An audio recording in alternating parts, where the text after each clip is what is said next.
Aspectos fundamentais da oração cristã. Aspectos fundamentais da oração cristã. Esse é o tema da palavra que nós vamos proferir nessa noite. Há anos atrás, e já vão alguns anos, nós trouxemos uma palavra sobre aspectos fundamentais da fé cristã. E agora me veio ainda hoje à tarde, debruçando novamente sobre o texto, a perspectiva de uma outra mensagem, uma terceira, aspectos fundamentais da esperança cristã. Então, fé, oração, esperança, e nós vamos, para não tem como deixar o amor cristão de fora.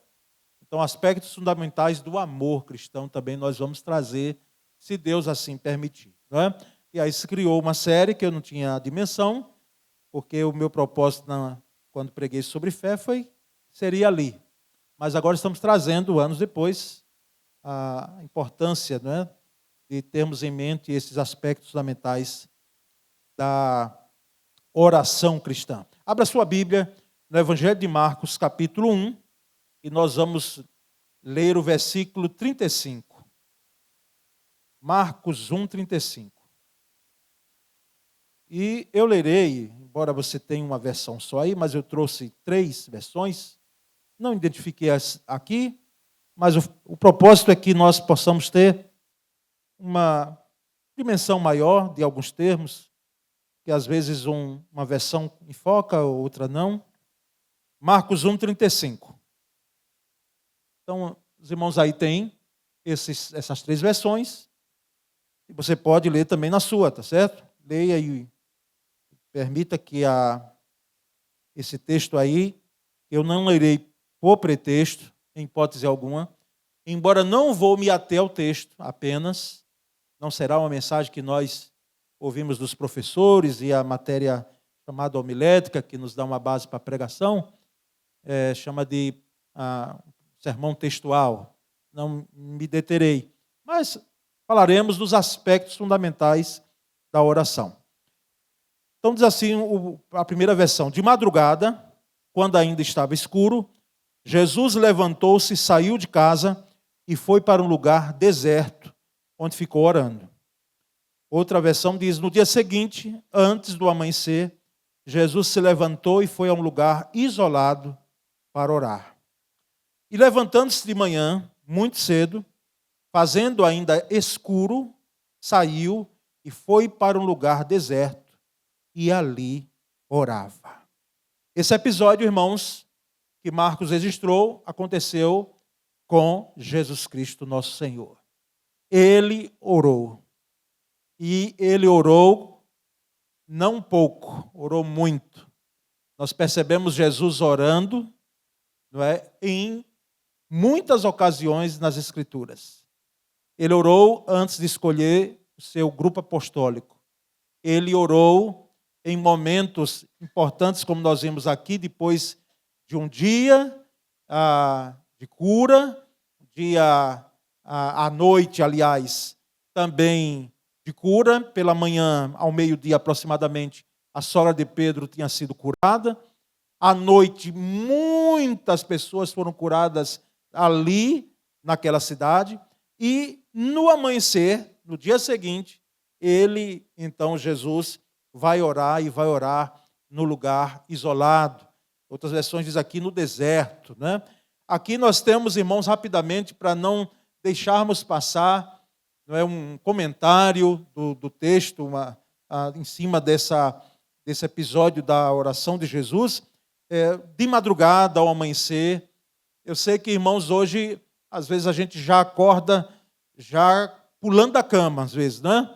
Aquele de supetão é porque tem os celulares que até tem uma musiquinha suave, que faz com que a gente acorde, não é, bem. Mas assim, quando a gente nota uma celeridade, e nem sempre, eu não sei você, nem sempre nós vamos ter aquele momento devocional que deveríamos ter, de oração e leitura da palavra. Não é? Já colocamos o dia no automático, porque urge os horários a cumprir, e deixamos, quem sabe, para um outro momento. Não é? Jesus está aqui deixando essa lição de que madrugada é muito bom. Eu ouvia dos professores e de alguns mestres dizendo, olha, estudar pela manhã, embora nunca foi o meu forte, pastor Cláudio, o pastor Cabral aqui com Ana, que maravilha tê-los aqui. Não é? Nunca foi o meu forte, mas eu sempre ouvi. Pela manhã sua mente está muito melhor para absorver, né, para captar as informações. Mas assim, Jesus nos ensina aqui numa questão, não é de tempo, né? Ele nos ensina uma questão também de prioridade. De prioridade. Pela manhã, ao amanhecer, de madrugada.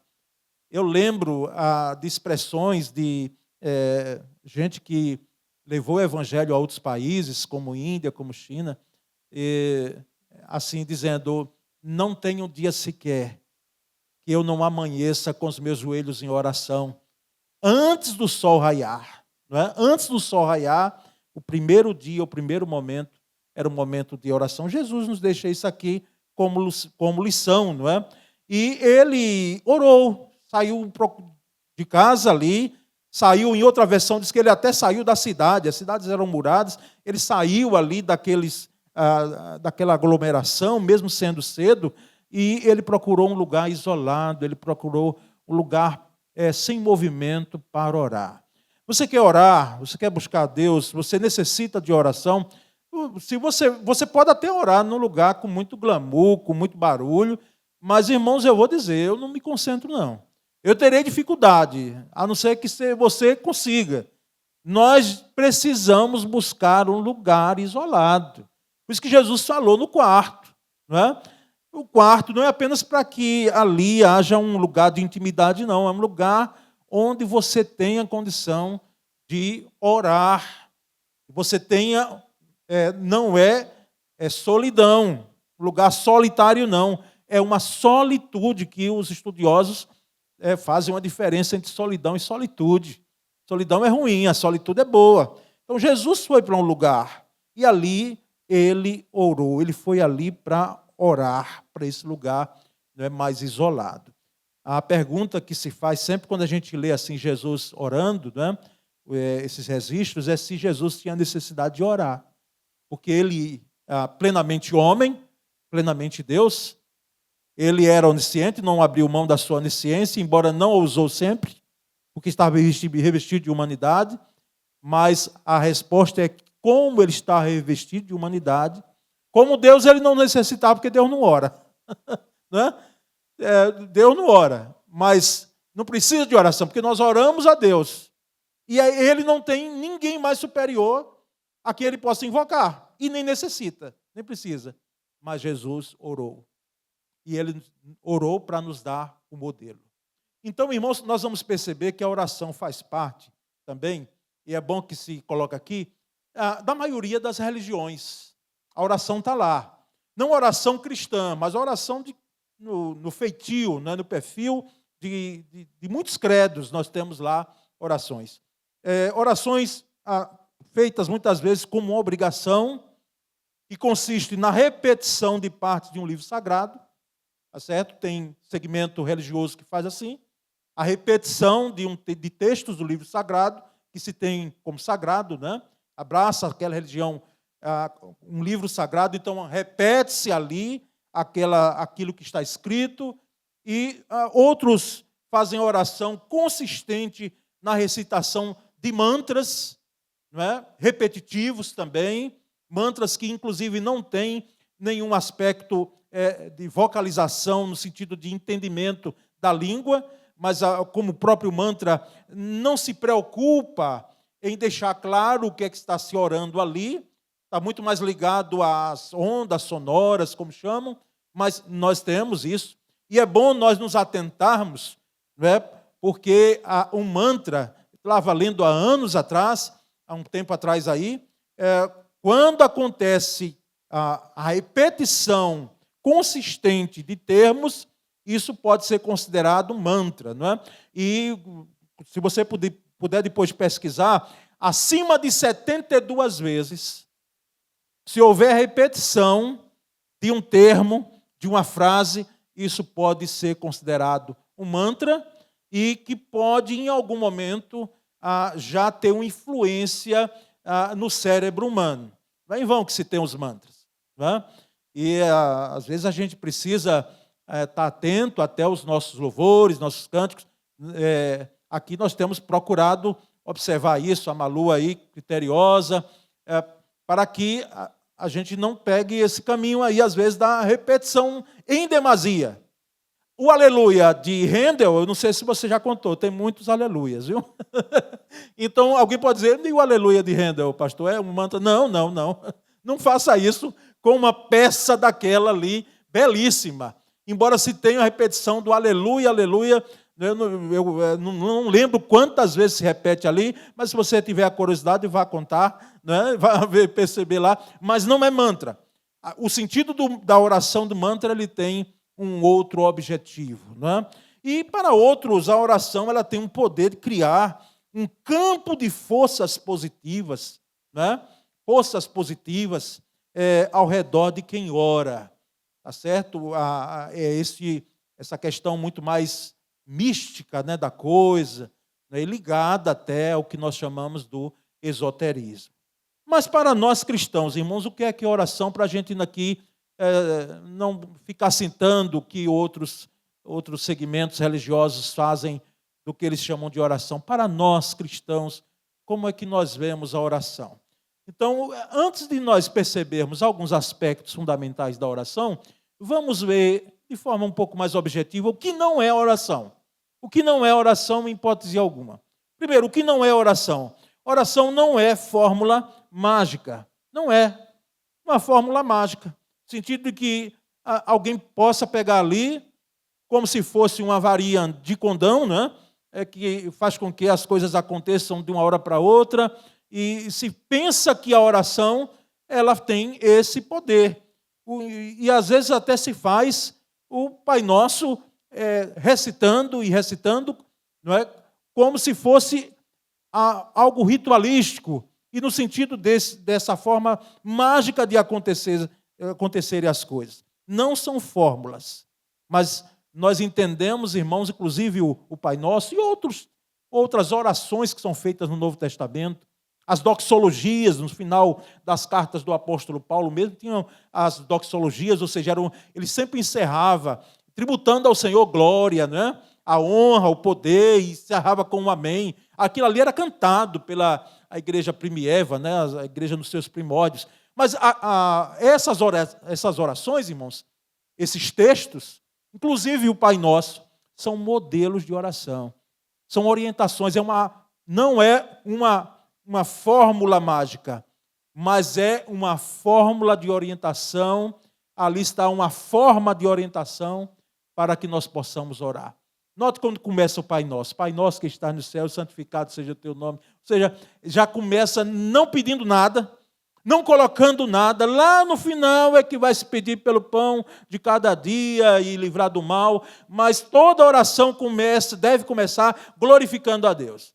E assim, esse primeiro ponto precisa ser bem observado por nós. Oração não é fórmula mágica. Ô pastor, ora aqui por mim, para que, né, haja uma bênção na minha vida, as dores de cabeça aqui vão embora.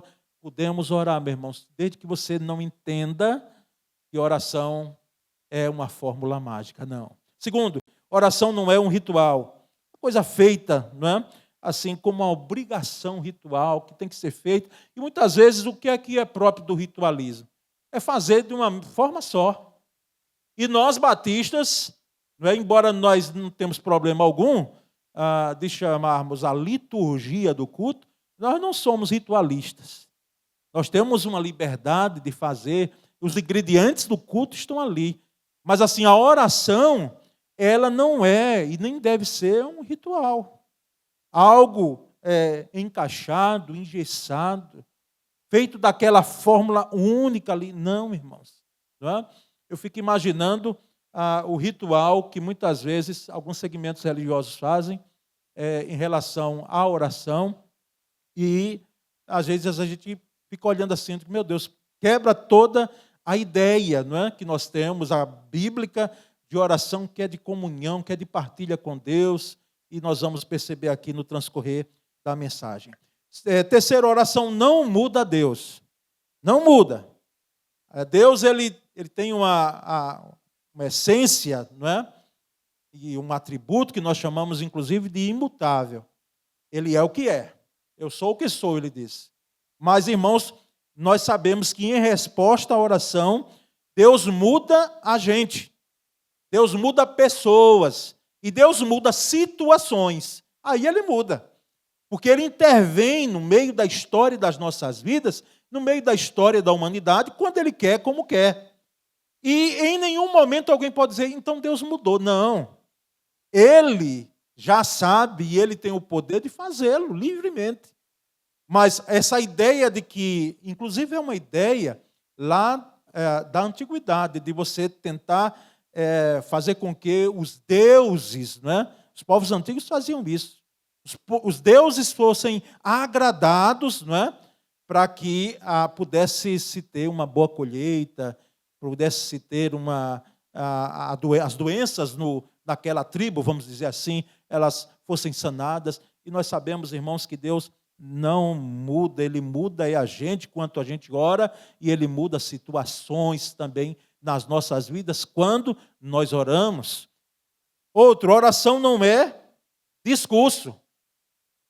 Oração não é discurso, por mais que seja um discurso bonito, um discurso com palavras bonitas que até venham a engrandecer o nome do Senhor, mas dá a ideia daquela coisa litúrgica. Eu fico imaginando os pais, nós que somos pais aqui, né, e os netos, os que são avós, aí a coisa é pior, porque diz que avô e avó é como um pai cheio de açúcar, né? Os gostos e os mimos que os filhos não recebem dos pais, os avós fazem. Então, eu imagino, às vezes, nossos filhos chegando, quando eles eram pequenos, quando cresce, talvez algum faz uma cerimônia, né, para pedir alguma coisa, mas lembram quando eles eram crianças? Quando eles estavam com fome, eles não vinham, meu Senhor, meu Pai, né, eu estou com fome, quero comer, nada disso. Eles vinham, irmãos, estou com fome e pronto, acabou. Não fazia nada ritualístico e formal. Então, irmãos, oração não é discurso com palavras bonitas. É claro que há alguns termos que eu, particularmente, tenho dificuldade. Por exemplo, vou dizer aqui para os irmãos, porque eu ouço orações assim sendo feitas, viu? E eu, o pastor Paulo Sérgio, tenho dificuldade, não apenas por uma questão cultural, de nascer pedindo bênção a pai, bênção à mãe, antes de dormir, quando acordar, é chamar Deus de você. Irmãos, por quê? Embora eu sei que é um pronome de tratamento, não é? Que nós temos, o tu, que quando nós estamos orando, parece ser mais clássico que de fato é, mas, irmãos, eu aprendi, vocês também, que é para pessoas muito próximas no sentido de relacionamento e de igualdade, não é? Quem sabe alguns filhos aqui chamam os que são pais de você, como minha filha chama, e não teve jeito de mudar depois. Começou mesmo com você desde pequena. E a gente depois tentou colocar minha filha, senhor, senhora, aí complicou tudo. Era assim, era você, senhor, você, senhora. Aí eu digo, deixe quieto, o importante é que ela respeite aí a gente como pai e como mãe, porque desde pequena ficou difícil. E parece que é coisa dessa geração, viu? Eu ouço alguns filhos chamando os pais de você, a minha não admitia, não. E de muita gente sentada aqui, eu estou vendo os cabelos brancos aí, né, e nós temos aqui um público muito mais adultizado. Jamais você. E por que, pastor, você não tem não é algum pecado? Não, pecado não, irmãos. Mas é uma questão de cuidado na oração, de tratamento. A gente vai para as audiências e quem nunca foi aqui sabe, não é? Mas sabe, nós chamamos os magistrados, né? Com todo o termo que é requerido. Então, é senhor, é senhora, né? Então, assim, como é que nós vamos, às vezes, descuidar no discurso, na oração quanto a isso? Isso é que eu entendo, e entendo biblicamente. E, por último, oração, irmãos, não é balcão de negócios, não é? Não é uma questão de negociação, de barganha com Deus. Ó Senhor, se o Senhor me dá aquela bênção, se o Senhor me abençoar com isso, eu não vou faltar uma escola bíblica dominical em 2025. Eu jamais faltarei o culto de quinta-feira. Senhor, se o Senhor me der isso, eu vou fazer aquilo. Ah, meus queridos, não faça isso jamais. Porque isso é uma barganha com Deus. E Deus nem está aí com esse negócio que você está falando. Há segmentos religiosos que fazem assim, evangélicos. Se você der isso para Deus, como se Deus precisasse de alguma coisa, Ele vai lhe dar não sei quanto. Não é? Não vamos nos enveredar por esse caminho, irmãos. Esse caminho não tem nada de bíblico. Tem nada de conteúdo, de doutrina bíblica. Então não devemos barganhar com Deus. Nós devemos orar e pedir a Deus, como pedimos aqui. E o pastor Cláudio disse muito bem. Com súplica, oração com súplica. E súplica é como se fosse um grito diante de uma extrema necessidade. E já com gratidão em nossos corações. Ou seja, não apenas fazendo orações de gratidão, mas já agradecendo pelo que pedimos. Porque a resposta, independentemente do que vir, ela vem segundo o crivo de Deus, segundo a vontade de Deus. E aí nós vamos agora eu comecei a pregar. Mas não se assuste não, viu? Não vamos chegar, creio eu, àquela noite que o apóstolo Paulo estava pregando e se pensou, quem sabe, que tinha terminado o culto, mas e a pregação ele enveredou-se mais, caminhou até meia-noite. E é bom que está todo mundo sentado, ninguém está perto de nenhum local que possa cair. Irmãos, esses são os aspectos agora. Para fazer jus à pergunta, ou o tema, né? Aspectos fundamentais da oração cristã. Quais são esses aspectos? Primeiro, por que nós oramos? É uma pergunta. Por que é que nós temos a necessidade de orar? E alguém até comenta assim, por que nós devemos orar se Deus já sabe tudo? Mas nós não oramos para falar a Deus ou lembrar a Deus alguma coisa, não. Deus sabe todas as coisas. Nós não oramos por isso. Nós oramos, irmãos, porque nós precisamos. Nós necessitamos orar. Jesus disse que era para orar. O Senhor Deus, lá na antiga aliança, Ele disse que era para clamar. Clama a mim e responder-te-ei, e anunciar-te-ei coisas grandes e firmes que não sabes. Jeremias 33, 3. Então, a oração, a Bíblia é um livro de oração.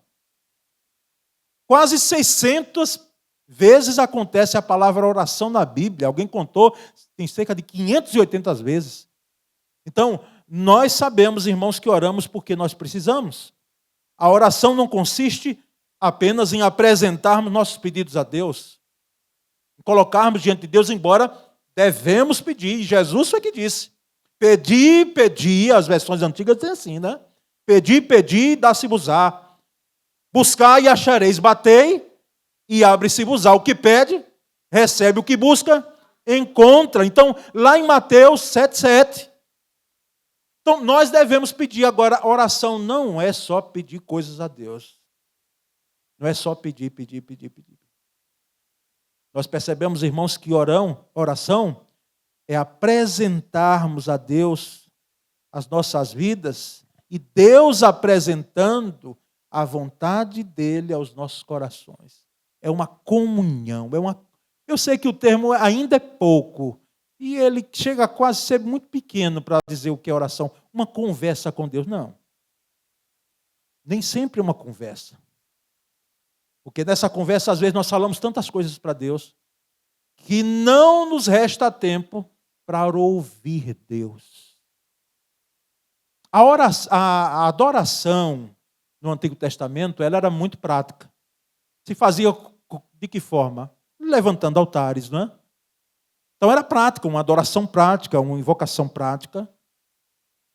Quando vem Davi, há um outro viés, não é? Porque Davi já traz com as músicas, o canto, né? E as orações ali, unindo oração e música. Mas quando vemos a chegada do Cristo na nova aliança, nós já temos um outro contexto em termos de oração, como meditação, embora se meditava na antiga aliança. Então, o sentido de comunhão, de partilha com Deus, de falar a Deus, mas também de ouvir Deus. E às vezes nós falamos a Deus, mas não o ouvimos. Não paramos para ouvir. Não temos a quietude de ouvir. Então nós oramos, irmãos, porque precisamos e oramos porque entendemos que há uma necessidade nossa de comunhão com Deus. Comunhão com Deus. Quanto tempo se deve orar? É uma pergunta também que traz um aspecto fundamental para uma resposta. Não existe um tempo determinado para a duração de uma oração. E assim, eu percebo que tem irmãos que demoram muito mais um pouquinho na oração, e outros são muito econômicos, né? Muito econômicos. Conheço gente, né? Mas se alguém disser, pixa, que oração pequena. Não tem tempo. Se for pública, a oração se espera que ela não seja de 15 minutos, de 10 minutos. Não é? Então, é melhor que se ore em casa, tá certo? Porque o culto público, alguém que ora, levanta-se para orar e ora nessa quantidade de tempo, é melhor que faça no quarto. A pergunta é, será que será feito no quarto, esse tempo? Mas assim, irmãos, a resposta é que não há um tempo definido, 5, 10, 3, 2, 20 minutos. O que nós sabemos, irmãos, é quanto mais orarmos, mais comunhão com Deus nós teremos, não é assim? É. Quanto nós tivermos a oportunidade de orar ao Senhor, nós teremos mais comunhão. Por isso que nós devemos separar mesmo tempo. Nós devemos dedicar tempo à oração. Eu comentei uma pregação atrás aí. Hoje, irmãos, qualquer filme, para quem gosta de filme, ou documentário, não vai em menos de 1 hora, não. 1h30, às vezes 2 horas, se for uma longa-metragem, vai muito mais. Ah, pastor, o senhor quer comparar um filme com imagens e tudo? Não, eu quero dizer a questão de dedicação, de tempo. Então, precisamos entender que não há um tempo, mas que nós precisamos, não há um tempo para a oração, mas que nós precisamos dedicar tempo à oração. O ideal, irmãos, é que o crente associe, o cristão associe, oração à leitura da palavra. Quando você ora, e bom seria que as nossas orações fossem orações feitas diante do contexto da palavra. Orações com a palavra. Os nossos cânticos também, todos eles fossem expressões das Escrituras. E nós pudéssemos orar a palavra, porque quando oramos a palavra, nós estamos orando segundo a revelação de Deus e a vontade de Deus. As nossas orações serão as orações mais sadias que um crente pode fazer. Então, é necessário associar a oração à leitura da palavra de Deus ou ouvir a palavra de Deus. Mas nós vamos adiante, irmãos, e há uma outra pergunta, terceira. Quantas vezes se deve orar por um mesmo motivo? Quantas vezes deve orar por um motivo de oração? Convenhamos, irmãos. Quantas vezes você já pediu por um motivo de oração? Quem sabe 3 vezes, como o apóstolo Paulo, né? Quem sabe 5, 10, 15, 20, e você nem sabe mais quantas vezes. Aqui, nas congregações que passei, eu comento que alguns irmãos, algumas irmãs, a gente já sabe mais ou menos quando a gente oportuniza um momento como esse de pedido de oração, o que é que vem? É oração pelo filho, oração pela filha. E não está nada errado nisso, é orar mesmo. E sim, pastor, e tem um limite? Não. Desde que nós entendamos que o que estamos pedindo é da vontade de Deus. Porque alguém já disse que o único motivo que eu não tenho por que orar é o que está fora da vontade de Deus. Se está fora da vontade de Deus, para que eu vou orar? Sabendo que está fora da vontade de Deus. Deus já deixou claro nas Escrituras que não é da vontade dele que eu ore nesse sentido. Eu vou continuar orando para quê? Mas tudo que estiver dentro do centro da vontade de Deus, como nós chamamos, eu posso orar. Irmãos, percebemos que devemos continuar pedindo a Deus, não importa se você já pediu não sei quantos anos, o mesmo motivo de oração. Mesmo, não importa, mas você pudesse continuar pedindo até que Deus conceda o seu desejo, atenda o seu pedido de oração, ou qual é a outra opção? Ele chega para você claramente. Porque crente sente isso, irmão, percebe isso, não é para nem sentir, é perceber claramente. E que não deve mais orar. Não deve mais orar por aquilo. Já pediu, pronto. Não vou mais pedir. E pode, pastor, isso, né? Pô, claro. Enquanto você não perceber de que houve um basta, de que já pediu oração e já orou muito, enquanto não tiver esse entendimento, continue orando. Mas, irmão, se já orou e veio claramente, olha, não peça mais não. Não peça mais não. Porque o Espírito Santo de Deus, ele traz a nós também esse entendimento. Que eu não preciso, não devo mais orar e pronto. Eu devo agora, e sim, o que é que eu vou fazer? É acalmar o coração, a quietude em Deus. E quem sabe eu devo até já agradecer, como diz o texto mesmo. Continue pedindo, meu irmão. Quantas vezes se deve orar por um bom motivo? Quantas vezes? O apóstolo Paulo, lá na 2 de Coríntios, né? Ele diz claramente que por 3 vezes ele orou ao Senhor. 3. E nós sabemos que quando um judeu dizia 3 vezes, ele não estava dizendo qualquer número. O número 3, quando a gente vai estudar, não é Cabalá ou numerologia, nada disso. Mas há números que são significativos na Bíblia.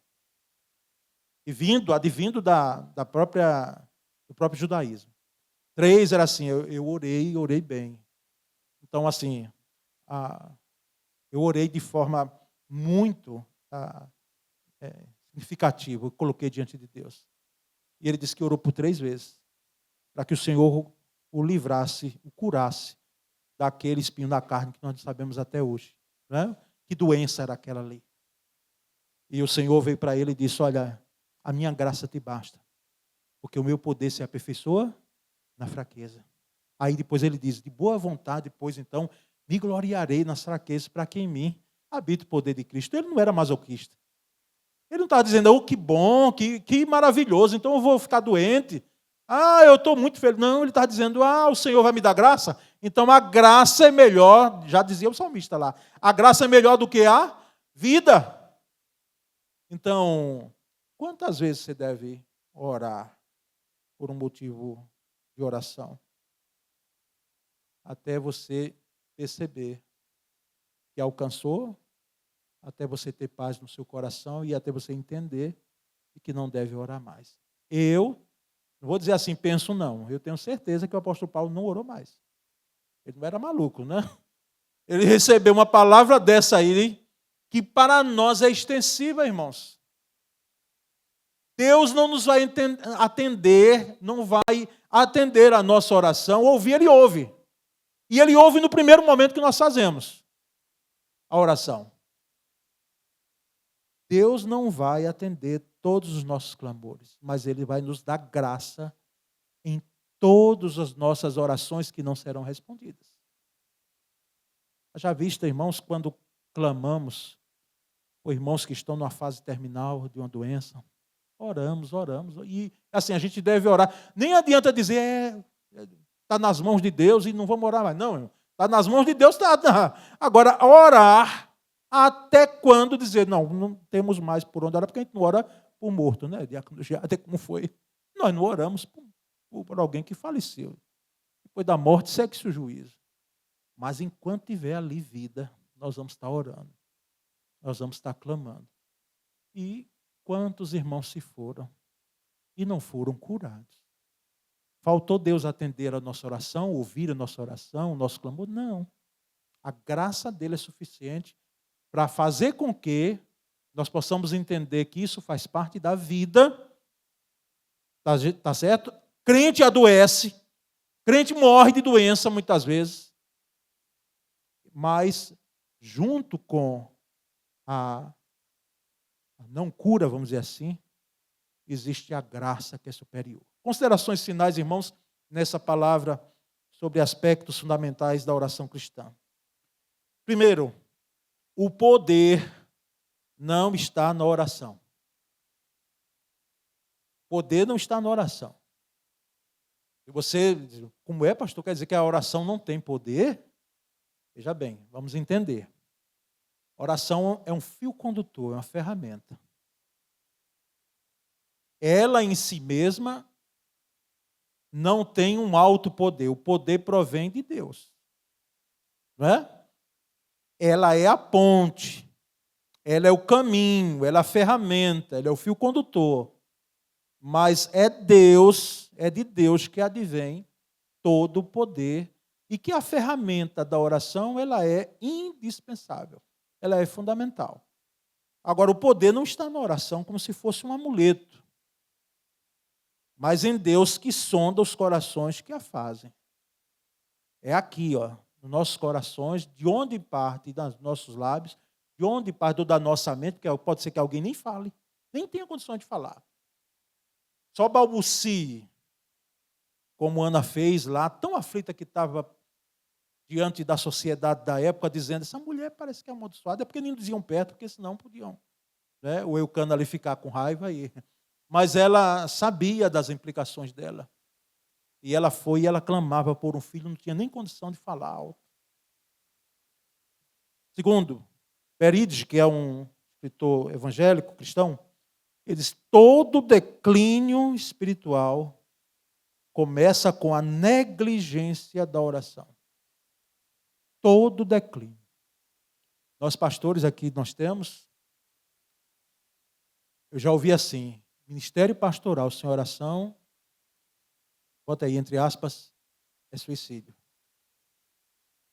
Por quê? Porque como é que você vai fazer um ministério que mexe com tantas coisas, mexe com gente? Num dia você recebe uma informação tão alegre, tão feliz, de que um casal recebeu um bebê, o bebê veio trazendo saúde, alegria, mas naquele mesmo dia, quem sabe logo depois, você recebe a informação de alguém que faleceu. E como é que nós vamos lidar com isso em oração? Eu confesso aos irmãos, esse é um grande desafio para nós, todos nós, principalmente para a liderança. Oração. E eu não tenho vergonha de dizer aqui aos irmãos que houve tempo lá atrás em minha vida que eu orei mais. Eu dediquei mais tempo em oração. A desculpa que a gente coloca é a intensidade do ministério, mas assim, não existe intensidade no ministério, uma agenda repleta, se ela não for molhada, aguada com oração. Nós vamos cumprir as ações, cumprir a agenda, mas nesse afã de fazer, nós nos esquecemos de clamar àquele que é o dono da obra. Às vezes nós fazemos a obra, estamos fazendo a obra, mas não clamamos, não buscamos ao dono da obra para que aquilo que estamos fazendo, ele possa nos dar graça. Terceiro e último, irmãos, oração não é tudo. A oração não é plenipotenciária. Não, ela não pode tudo. Quem é plenipotenciário? Plenipotenciário é Deus, é a divindade, Pai, Filho e Espírito Santo, são plenipotenciários. Agora, tudo devemos levar a Deus em oração, como diz o nosso hino lá, em Jesus Amigo Temos, né? 155, que já é uma deixa para a gente poder entoar aí logo, né? Se tiver outro, bom, mas já deixo essa aí como orientação, né? Uma sugestão, aliás. Muitas vezes, irmãos, nós não temos êxito em nossa vida cristã, porque nós não levamos tudo a Deus em oração. Nós oramos quando as coisas estão ali num momento de aflição enorme. Mas no dia a dia, no cotidiano, as coisas que nós às vezes podemos resolver, nós fazemos. E quem sabe, nós não sondamos Deus em oração. Nós não buscamos a Deus em oração. E aí não temos, às vezes, êxito, não logramos êxito por causa disso. Porque oração não é tudo, mas tudo devemos levar a Deus em oração. Eu já fiz menção, quando preguei sobre um tema como esse. A venda de um imóvel, a compra de um imóvel, a venda de um carro, a compra de um carro. Uma viagem para você fazer. Colocar em um namoro, um casamento, uma decisão. Você precisa colocar diante de Deus em oração. Porque assim, no dia a dia nosso, irmãos, nós temos uma ferramenta que está respondendo nossas perguntas como se fosse um Deus. Não é? A inteligência artificial é algo assustador, porque todo celular hoje você já cita um termo, e se você perguntar o que é, ele já traz. Há ali comentários em base assim. Então você pergunta, meu Deus, há necessidade de oração? Quando a gente tem assim respostas já tão direcionadas, meus irmãos, e como há necessidade de orar. Então, nós vamos finalizar, irmãos, essa palavra dizendo que nós temos uma boa teologia de oração. Temos sim. Nós batistas temos. As igrejas históricas temos. Agora eu vou dizer uma coisa que nós precisamos. Isso é fato. Nós precisamos orar mais. Porque nós temos uma boa teologia, mas quem sabe nos falta uma ortopraxia em oração. Congressos de oração, de despertamento espiritual, eles são importantes quando eles podem fomentar em nós, nos sacudir para uma vida de oração. E assim eu encerro, uma vida de oração, porque assim, você dedicar tempo é bom e é importante, é fundamental. Mas você imagina uma vida de oração, uma vida. Faz parte do seu dia a dia, uma vida de oração. O que é uma vida de oração? Uma vida de oração é você respirar durante todo o seu dia, um clamor, um agradecimento, ações de graças, as súplicas diante do Senhor, durante a sua vida. É uma vida de oração. Que Deus nos dê a graça, irmãos, de entendermos então e de praticarmos a oração muito mais do que nós já fazemos. E nós, irmãos, teremos êxito. Nós lograremos êxito. Né? Esse toque aí é para dizer que, né? Aliás, nós não somos movidos por toque, mas encerramos aqui essa pregação. Né? Vamos orar agora. Vamos colocar diante do Senhor as nossas vidas e que possamos ter uma vida de oração cheia dos fundamentos bíblicos, daquilo que a palavra fala sobre oração. Senhor Deus, nessa noite, nós deixamos essa exposição aqui desse tema, baseado num texto maravilhoso que nos diz que Jesus orou. E ele levantou cedo, e ele priorizou a oração.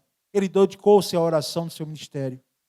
Quem somos nós, Senhor, se o Mestre amado, nosso Senhor, aquele que detinha todo o poder e toda a honra e glória, orou, como nós vamos deixar a oração de lado na nossa vida, Senhor? Tenha misericórdia, Senhor, de nós. Dá-nos cada vez mais um ímpeto de oração. Ao acordarmos nas madrugadas, como às vezes acontece comigo, que não seja apenas para tomar um copo d'água, ó Deus, mas nós possamos entender que naquele momento é um momento propício para a oração, Senhor, para dobrarmos os nossos joelhos e clamarmos. Louvados, pois, seja o teu nome, Senhor. Abençoa a tua igreja com essa palavra, Senhor. Faz com que, Senhor, nós possamos ter uma vida de oração. Faz com que, Senhor, a oração seja um valor sempre para nós. Ó Deus bendito, essa é a nossa oração e nós fazemos em nome de Jesus. Amém.